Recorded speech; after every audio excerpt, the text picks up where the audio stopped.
Bismillahirrahmanirrahim. Assalamualaikum warahmatullahi wabarakatuh. Alhamdulillahirrabbilalamin.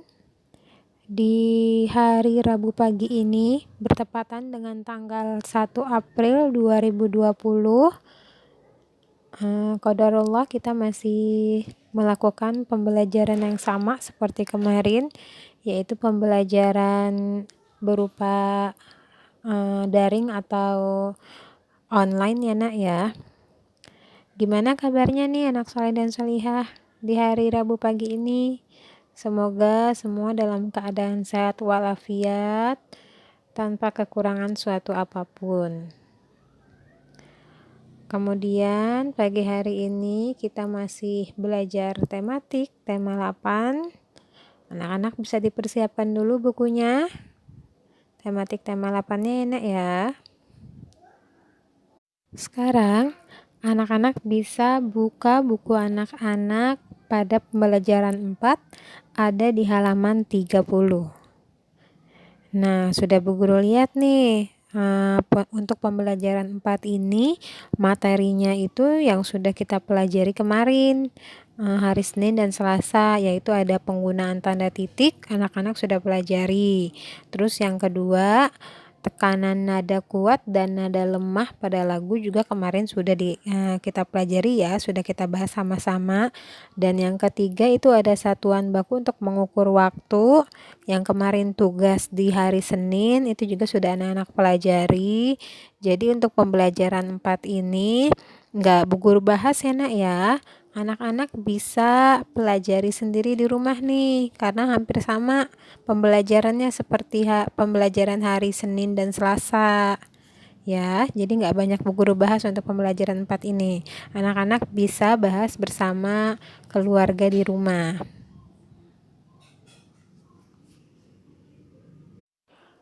Sekarang anak-anak bisa buka buku anak-anak pada halaman 39.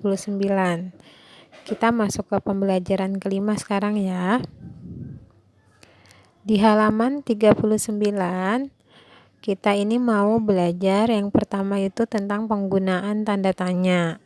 Terus nanti ada PJOK-nya itu gerak dasar menekuk lutut, dan yang ketiga persatuan dalam keberagaman di sekolah. Kita bisa lihat yang bagian bawah, ayo membaca teks percakapan. Apa yang kalian rasakan setelah berdoa? Apakah kalian merasa tentram? Ketentraman dapat memudahkan belajar. Sekarang bacalah teks berikut dengan seksama. Nih di halaman 39 sampai 40 sudah ada teks tentang percakapan Ahmad, Rasti, Ana, Wayan. Anak-anak bisa baca dulu ya nak ya. Halaman 39 sampai halaman 40. Ya, selamat membaca.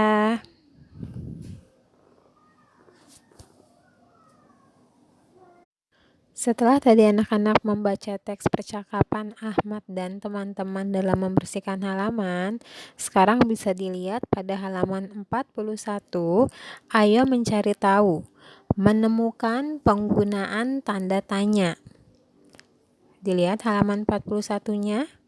Sekarang bacalah kutipan percakapan Ahmad dan teman-teman berikut dengan nyaring. 1. Apa kita tetap akan bermain di sini? Ada tanda tanya di situ. 2. Bagaimana cara kita membersihkan dan mengeringkan halaman ini? Pakai tanda tanya lagi. 3. Bagaimana kalau kita gunakan alat pel karet untuk mengalirkan airnya? Ada tanda tanya lagi di situ. 4. Di mana kita bisa mendapatkan alat pel karet? Tuh ada tanda tanya lagi di situ. Dan yang terakhir, siapa yang punya alat itu? Di situ juga menggunakan tanda tanya. Kelima kalimat di atas merupakan kalimat tanya. Kalimat tanya digunakan untuk menanyakan sesuatu. Tiap akhir kalimat tanya selalu dibubuhkan atau diberi tanda tanya. Tuh, dilihat ada tanda tanya di situ. Ini juga sebenarnya udah kita pelajari ya nak ya. Di sini anak-anak hanya mengulang saja sebenarnya nih. Kalian dapat menggunakan kata apa, bagaimana, di mana, dan siapa untuk membuat kalimat tanya. Diingat ya, ini baru ada 4 nih kata tanyanya. Yang kita pelajari kata tanya itu kan ada berapa ya? Siapa yang masih ingat? Ada 6 ya kalimat tanya yang kata tanya yang pernah kita pelajari itu ada 6. Bu Guru udah sering ngulang-ngulang di kelas ini kata tanya. Kita lihat dulu halaman berikutnya, halaman 42. Nah, ini dia halaman 42-nya. Ayo menulis, membuat kalimat tanya. Perhatikan gambar berikut. Tuh, di situ disertai tanda seru. Kalau ada tanda seru, kita juga udah pernah belajar nih, menunjukkan itu kalimat apa yo kalau pakai tanda seru. Menunjukkan kalimat perintah ya. Bisa dilihat gambarnya, gambar 1.13, Togar jatuh dan kakinya lecet tuh katanya. Lakukan kegiatan sesuai petunjuk berikut. Tuh pakai tanda seru lagi di situ. 1. Duduklah berpasangan dengan teman sebangku. Wah, anak-anak di rumah temannya Umi dan Abi ya. 2. Amatilah gambar di atas dengan seksama. 3. Tulislah beberapa pertanyaan yang sesuai dengan gambar tersebut. 4. Tuliskan pertanyaan dengan menggunakan kata apa, bagaimana, di mana, siapa, kapan, dan mengapa. Nih baru 6 nih kata tanyanya. 5. Tuliskan pertanyaan-pertanyaan kalian di buku tugas. Sekarang, Bu Guru minta ini nih tugasnya untuk hari ini. Anak-anak membuat kalimat tanya sesuai dengan gambar 1.13. Togar jatuh dan kakinya lecet. Anak-anak bikin pertanyaan diawali dengan kata apa, bagaimana, di mana, siapa, kapan, dan mengapa. Bikin pertanyaannya di buku tulis anak-anak. Ya nak ya. Silakan dikerjakan dulu tugasnya.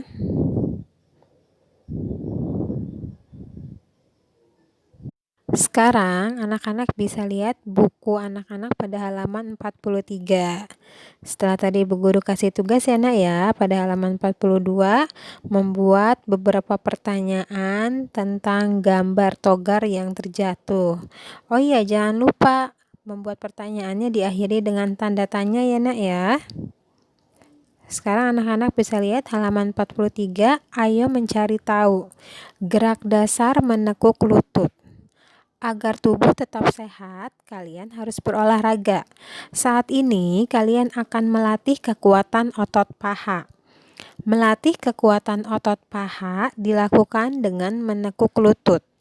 Gerakan menekuk lutut juga berguna untuk kelenturan kaki.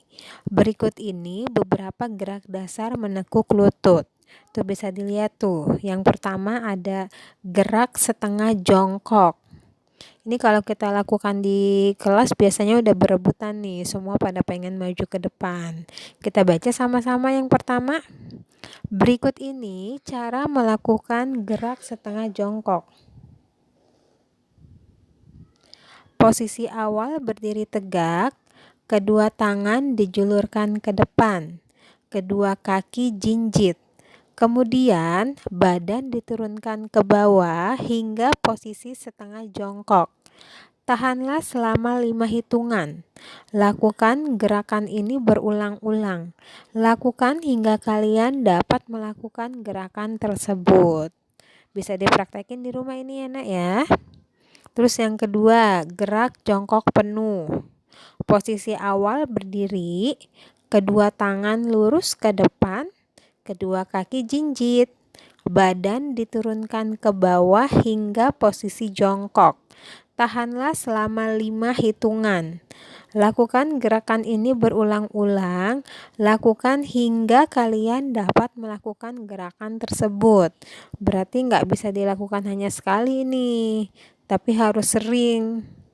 Jadi kalau sering dilakukan, baru nanti anak-anak bisa melakukan kedua gerakan ini nih. Gerakan setengah jongkok dan gerak jongkok penuh.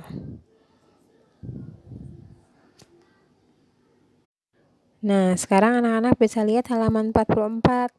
Di situ masih ada satu gerakan lagi tuh, yang ketiga, gerak menekuk lutut dalam kegiatan bermain. Ada 2 buah gambar di situ, yaitu bermain kucing jongkok, yang A itu bermainnya di darat, dan yang B itu bermainnya di air. Gerak menekuk lutut dapat dibuat dalam kegiatan bermain. Kalian dapat bermain kucing jongkok.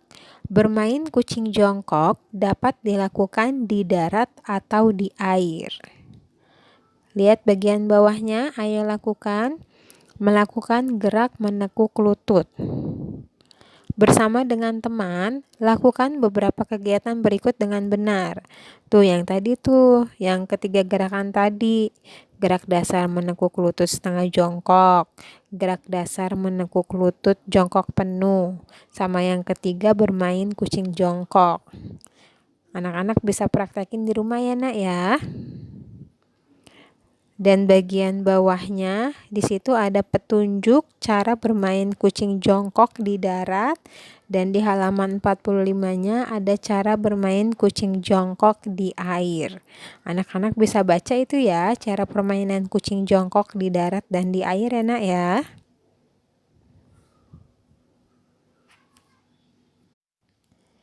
Ini halaman 45, bagian bawah, ayo membaca teks hidup rukun. Bisa dilihat bagian bawahnya halaman 45.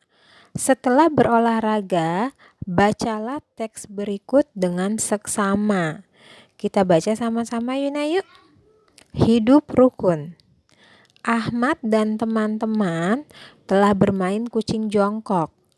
Bermain kucing jongkok merupakan bagian dari kegiatan olahraga. Ahmad dan teman-teman dapat berolahraga bersama. Mereka berasal dari suku bangsa yang berbeda. Ahmad dan Rasti beragama Islam. Di balik bukunya halaman 46. Mereka berasal dari suku Jawa. Wayan beragama Hindu, ia berasal dari suku Bali. Walaupun beragama dan berasal dari suku yang berbeda, mereka berolahraga dengan rukun. Hidup rukun mencerminkan sikap persatuan dalam keberagaman. Kita lihat bagian bawahnya, ayo berdiskusi, memberi contoh sikap persatuan dalam keberagaman. Bersama dengan teman sebangku, diskusikan contoh kegiatan olahraga yang pernah kalian lakukan. Apakah kegiatan itu mencerminkan sikap persatuan dalam keberagaman? Tuliskan hasil diskusi kalian dalam bentuk tabel seperti berikut. Tuh dilihat, ada tabel 1.3, nama olahraga yang mencerminkan sikap persatuan dalam keberagaman. Berarti ini kegiatan olahraga yang dilakukan lebih dari satu orang ya nak ya. Nama olahraga, contohnya yang pertama itu bermain kucing jongkok. Kira-kira ada olahraga apa lagi ayo? Nah ini juga tugas nih untuk anak-anak. Tulis beberapa macam kegiatan olahraga yang mencerminkan sikap persatuan dalam keberagaman. Anak-anak bisa tulis di buku tulis. Demikian tugas untuk hari ini. Baik-baik di rumah, jaga kesehatan, makan yang banyak dan bergizi. Jangan lupa juga istirahat siang ya nak ya. Terima kasih. Assalamualaikum warahmatullahi wabarakatuh.